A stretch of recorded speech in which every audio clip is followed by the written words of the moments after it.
회막 봉사에 최상의 헌신을 드리는 사람들이라고 하는 큐티 제목으로 말씀을 나누도록 하겠습니다. 계속해서 회막, 성막에서 봉사하는 제사장, 레위인들에 대한 그러한 규례가 증거되어지고 있습니다.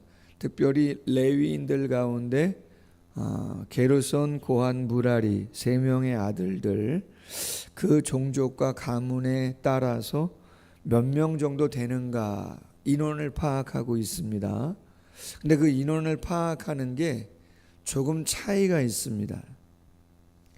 하나님의 군대로서 전쟁에 나아갈 만한 남자를 다른 12지파, 요셉 지파를 2지파로 해서 레위 지파를 뺀 나머지 모든 지파들을 계수할 때는 어떻게 계수했어요? 남자 20세 이상으로, 남자들 중에 20세 이상으로 전쟁에 나아갈 만한 자를 모두 계수해라. 그래서 한 60만 명이 좀 더 되는 60만 3,550명 정도 되어지는 그 인원이 계수가 되었습니다.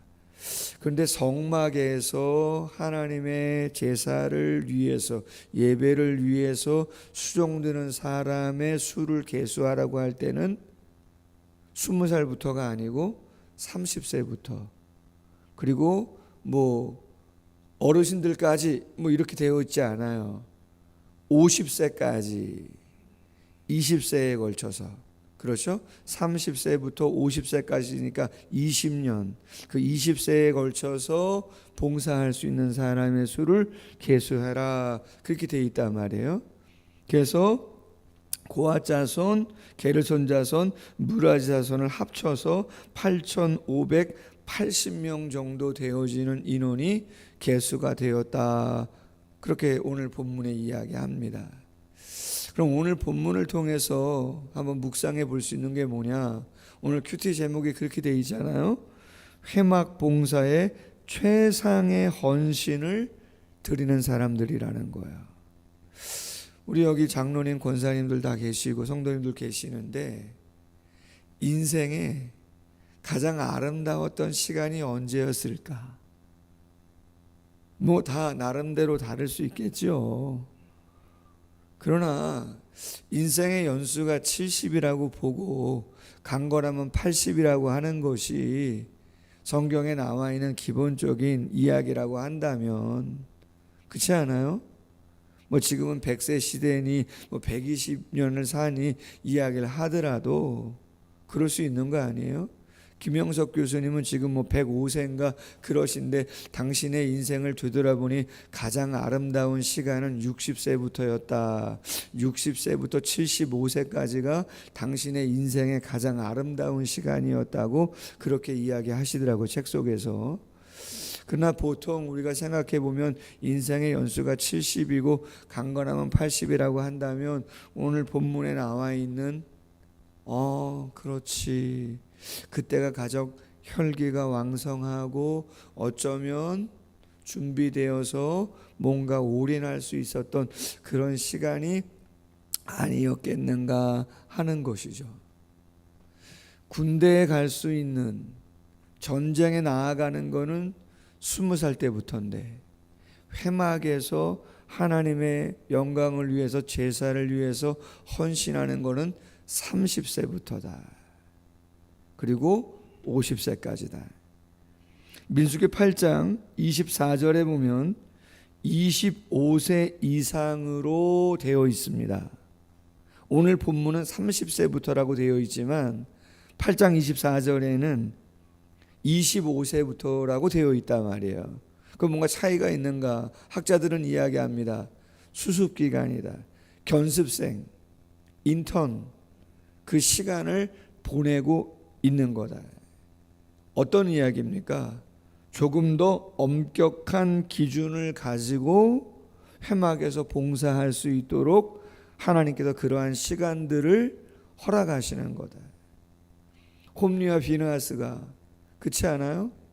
잘못된 불을 가지고 드리잖아요. 준비되고 훈련되고 습득된 부분들이 있어야 되는데, 그렇지 않다 보니 큰 실수들을 한단 말이죠. 교회도 그렇지만 목사도 그렇습니다. 성도님들도 그렇지만 사역자들도 그렇다고요. 한번 생각을 해봤습니다. 신학교 학부가 4년입니다. 과정이. 대학원이 3년 과정입니다. 그럼 목사 바로 되나? 그렇지 않습니다. 7년의 교육전도사, 전임전도사 그 시간을 거치고 강도사 시험을 봅니다. 강도사 시험을 보고 합격했다고 바로 목사 한 수준은 그렇지 않습니다. 최소 1년의 수습기간, 강도가 뭡니까? 말씀을 강론한다는 거거든요. 그 시간을 1년 최소한 보냅니다. 그리고 목사고시를 또 봅니다. 뭐 그렇게 뭐 어려운 시험은 아니지만 강도사고시가 좀 어렵지만 목사고시를 또 봅니다. 그리고 나서 안수를 받는 것이죠. 기독신문에 담임 목사 청빙 광고가 뭐 거의 매주 나옵니다. 담임 목사 청빙하는데 그냥 청빙합니까? 자격 요건, 이력서에 들어가야 할 내용이 많습니다. 최소한 부목사 5년 이상 시무 경력입니다. 담임 목사는 아무리 최소 5년 이상 부목사 사역해야 담임 목사 청빙하지, 기존 교회에서 바로 목사 안수 받고 그런 경우는 거의 없습니다. 그럼 보십시오, 여러분. 한 교회의 담임 목회자가 되는데 학부 4년, 대학원 3년 기본입니다. 거기에 강도사 시험 보고 1년, 2년 수습기간 거치고 목사고사 거치고 그리고 부목사 경력 5년입니다. 목사 되고 5년. 그럼 몇 년입니까? 최소 15년입니다. 최소 15년 정도의 수습시간을 교육전도사, 전임전도사, 강도사, 부목사, 행정이나 수석 15년 정도의 시간을 거치고 교회 담임 목사 되어지죠. 제 자신 개척한 거 20살 때부터 교육전도사 시작했습니다. 신학교 다닐 때부터 사역을 쉰 적은 없습니다. 21년 부교육자 생활 했습니다. 그리고 40 넘어 개척했습니다. 부족하죠. 연약하죠. 그럼 교회의 사역자들, 중직자들은 어떻습니까? 저희 교회 정관이 그렇습니다. 기본적으로 등록교인이어야죠. 세대교인이어야죠. 제자훈련, 사역훈련 하셔야죠. 당연히 주일성수, 10의 1조, 봉사생활 당연히 하셔야죠. 기본적으로 예우 차원에서 저희 교회뿐만 아니라 일반 한국 교회들이 조금 교파나 교단이 다르겠지만 제가 섬겼던 교회들은 그렇습니다. 등록하시고 세대교인이시고 서리 집사가 되어지면 교회를 옮기셔도 그냥 집사님으로 등록하시면 집사님으로 호칭을 불러드리죠. 근데 여러분, 서리 집사는 세대교인하고는 다르잖아요. 직분이잖아요. 디모데전서 3장이라든가 디도서의 말씀에 보면 집사의 자격 요건이 나옵니다. 그냥 세울 수가 없는 것이죠. 평신도하고는 다르잖아요. 직분이잖아요. 어제 묵상 에세이 제가 소개는 안 했지만 읽어보시면 알겠지만 집사의 원어적인 의미는 뭐예요? 먼지를 뒤집어 쓰는 사람이에요. 하나님의 교회를 섬김에 있어 먼지를 뒤집어 쓰는 사람, 쟁반 갖고 나르는 사람, 할렐루야. 쟁반 갖고 이리 뛰고 저리 뛰고 하는 사람이 집사들이에요. 텐트 설치하는 분들, 토요일 날 오셔서 청소하시는 분들, 집사님들이신 거죠. 명예직이 아닙니다. 중직자는 더 강화가 되죠. 그렇지 않습니까? 자격 요건이 서리 집사하고는 판이하게 다릅니다. 주일성수 기본이고 10의 1조 생활 기본이고 봉사도 안 하는데 중직자를 시킬 수 있습니까? 등록했는데 바로 중직자가 됩니까? 그럴 수 없습니다. 시간이라고 하는 것이 검증을 하는 것이죠. 상황에 따라 조금 그 기준이 달라질 수 있지만 시간이 가면 갈수록 강화가 되어지는 것입니다. 왜? 그렇죠. 인원이 늘어나고 많아지면 교회에 많은 일들이 있고 이야기들은 더욱더 많아지기 때문에 엄격하죠. 학부를 다닐 때 성실교회 목사님이 교수님이셨는데 좀 대형 교회였습니다. 그 교회는요, 중직자가 되기 위해서 노트가 있어요. 다 체킹합니다. 예배 생활, 새벽 예배, 수요 예배, 금요, 주일, 그때는 저녁 예배죠. 제가 신학교를 다닐 때니까 11조 생활, 감사 생활, 절기여금 다 체킹합니다. 1년에 전도를 몇 명 했는가 다 체킹합니다. 왜? 객관성을 가져야 되기 때문에. 대형 교회인데. 교회마다, 교파마다, 교단마다 다르겠지만 왜 그렇게 하느냐? 하나님의 교회의 예배를 섬기고 주의를 감당하는 그것은 어찌 보면 세상의 일들보다 더 엄격한, 더 준비된 그러한 모습의 사역이 있어야 되기 때문에 그러한 모습을 띠는 것이죠. 물론 세상의 직업도 하나님의 영광을 위해서 일하는 것이기 때문에 당연히 정직하고 성실하게 최선을 다하는 게 맞지만 직접적인 공적인 예배로 하나님을 영화롭게 하는 그 공간에서 그 일을 직접적으로 섬기는 사람들, 그건 말할 것도 없다, 그런 이야기인 것입니다. 아멘. 너무 중요하다. 목사가 잘 가르쳐야 되는데 조금 부족하죠. 인간적인 마음이 있죠. 시험 들을까 봐 아유 그냥 인정으로. 그러나 그건 인정이나 시험 들을까 봐를 넘는 일인 거죠. 오늘 말씀 계속 반복되는 말씀이 뭡니까? 모세와 아론이 계수를 하는데 자기들 마음대로 계수했다는 거예요? 아니라는 얘기입니다. 여호와께서 명령하신 대로 그 모든 것을 준행한다고 다 기록이 되어 있다, 그런 이야기인 것이죠. 엄격한 기준을 가지고 최고의 시간을 가지고 최상의 것을 가지고 하나님께 드리는 거다. 제가 조금 인간적으로 뿐만 아니라 하나님 앞에 아쉬운 것이 하나 있는데요. 예전에 어느 성도님이 자꾸 교회에 뭔가를 갖고 오세요.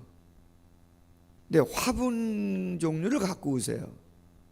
우리 홍정혜 권사님 말씀하시는 거 아니에요?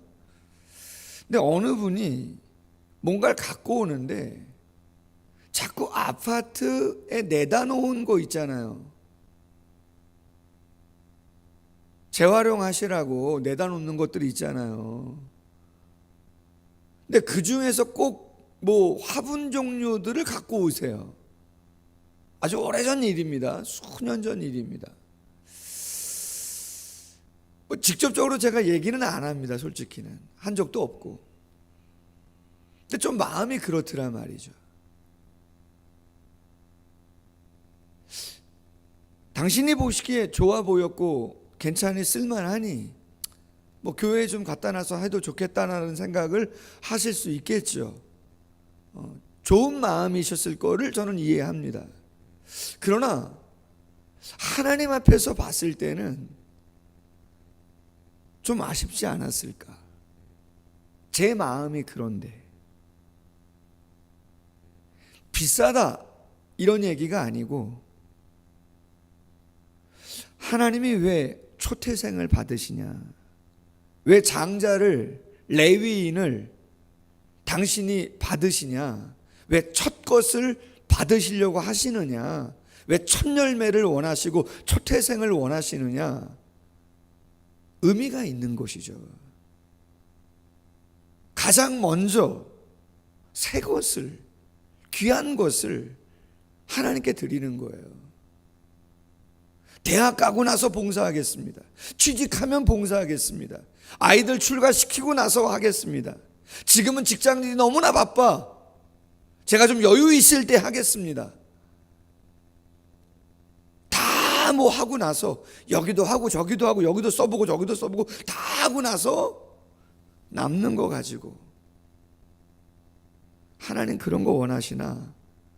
하나님 그런 거 아닙니다. 그렇지 않다 이 말이에요. 제가 신학을 20살 때 했는데요, 고등학교 졸업하고. 이유가 있었습니다. 목회하는 형님이 권유를 하셨는데, 만표야, 내가 기도해 보니 네가 신학을 해서 하나님께 영광을 돌리면 좋겠는데 형수도 그렇고 기도해 보니 그렇더라. 너 한번 기도해 봐라.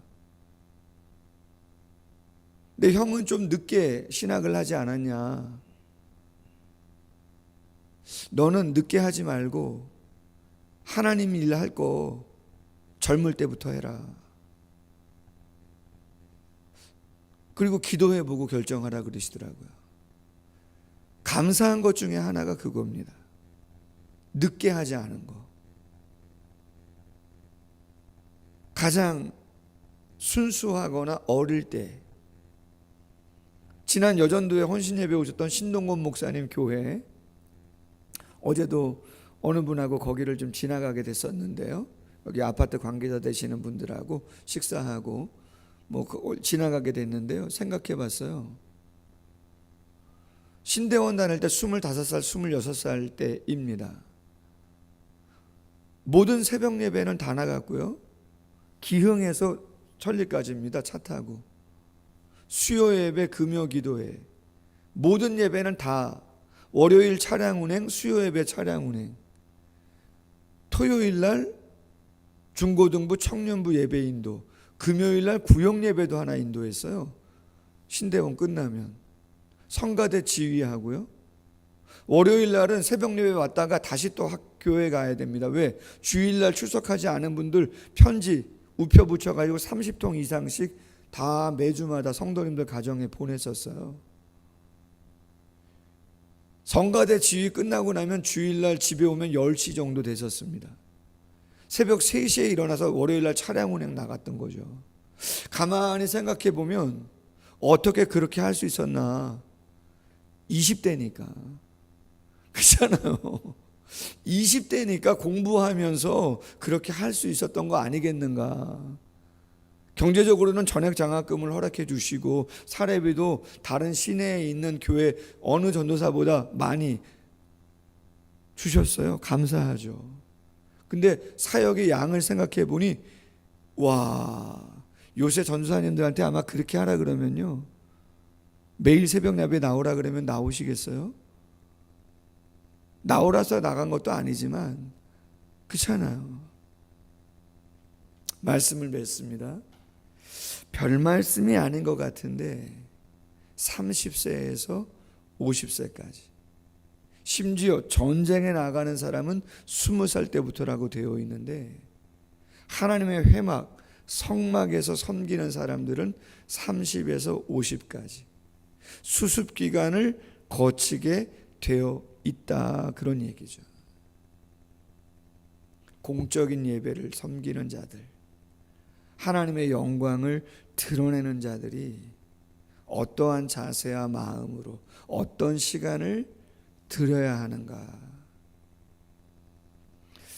시간이 조금 갔는데요, 그러나 읽고 마치죠. 하나님은 3등입니다. 1등은 하고 싶은 일, 2등은 해야 하는 일, 3등은 하나님 만나는 일. 하고 싶은 일 다 하고 해야 하는 일도 다 마치고 그 후에 여유가 있으면 하나님을 만나줍니다. 하나님은 3등입니다.